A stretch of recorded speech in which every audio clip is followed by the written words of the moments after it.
The entire Rib Mountain State Park development is going to absolutely be a game changer for our community and for the Midwest, honestly. It's a community amenity done at a destination quality, and we have something for everyone. Everybody's going to be able to enjoy making this a destination. If you look at some of the cases that exist in the country, there's beautiful development in northern Minnesota. You talk about Bentonville, Arkansas. The entire community has boomed and flourished under this development and under this vision, and I think the same thing is going to happen here. The Rib Mountain project has been on our radar since 2012. And so it really fell on the Wisconsin Department of Natural Resources. They needed to open up the Rib Mountain State Park Master Plan, and for years that book was shut. Back in 2020, they opened it back up and said, let's take a look at this master plan. That unlocked all of this potential for private development mixed with public land use, and now we're to a point where we have an official plan to add mountain biking to the state park for the first time ever. The big game changer for us is when the Greater Wausau Prosperity Partnership and their leadership, Chris Godorsey being one of them, sort of stepped up and said, hey, we want to make Rib Mountain State Park a mountain bike destination. Once that started, it was the ripple effect. Private investment through Keith Kasurik has been outstanding.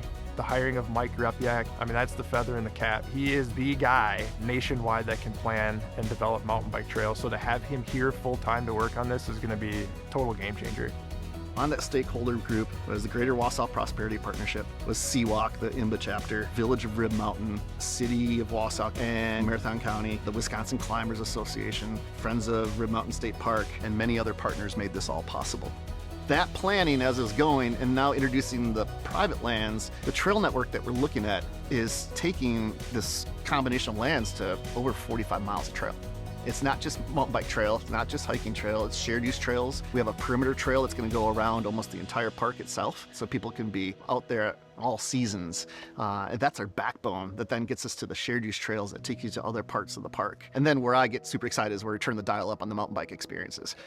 We're gonna have beginner trails from flowy trails to intermediate trails of flow and rocky tech to advanced trails, and that connects into that larger network across the state park. That's up on the hillsides, and then when you look at down where the speedway is, we're gonna be taking out all the old buildings, we're gonna make it look like a park setting, and we're gonna have buildings we're gonna go vertical with, and then that opens up to a full-on bike park. So it's a comprehensive experience, and it's a new entry point for users of the state park too.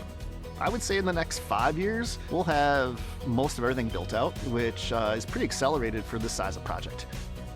Being able to create a place that people really want to work and live and play in is really important to our community and what it means for business in attracting talent, retaining talent, improving our tourism, and so much of that evolves around our natural environment. And we have something special here with our lakes and rivers and our natural wooded areas that you don't find in other communities our size. So we need to leverage that, and that's exactly what this community trail project is about.